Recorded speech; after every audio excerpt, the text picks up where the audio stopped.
பெரிய புடவை எடுத்துட்டு வந்துட்டீங்க. இந்த புடவை பாத்தீங்கல்ல அவர் எவ்வளவு கோவமா எந்திரிச்சு போறாருன்னு. இதுல இருந்து தெரியலையா? ஆமா, ஏன் இவ்வளவு கோவமா எந்திரிச்சு போறாரு? என்ன ஆச்சு? என்னத்த சொல்ல, நீங்க பண்ணதெல்லாம் ரொம்ப அவமானமா இருக்கு எனக்கு. என் பசங்களுக்கு காது குத்தல் வச்சிருந்தனே, ஒரு பவுன் செய்ய சொன்னேன், அது கூட உங்களால செய்ய முடியாதா? அரை பவுன் குழந்தை வச்சுட்டு போய் தாய் மாமா வீட்டுல இருந்து அரை பவுன் தான் செய்ய முடியுமா உங்களால?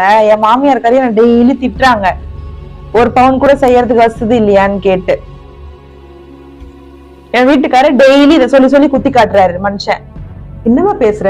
உனக்கு என்னமா செய்யல? காது குத்துட்டு வந்து அரை பவுன் போட்டல. உங்க அண்ணன் உனக்கு என்ன செய்யாதுங்கிற மரியாதை தான் செஞ்சுட்டு போறாரு. எல்லாத்தையும் எங்களால முடிஞ்சுதான் நாங்க செய்ய முடியும். உனக்கு என்ன மரியாதை குறைஞ்சிச்சு? உனக்கு தானே நல்லா செஞ்சாரு. கல்யாணம் முடிச்சதுல இருந்து குழந்தை பெற்றதுல இருந்து எல்லாம் செய்ய முடியும் நாங்க செஞ்சு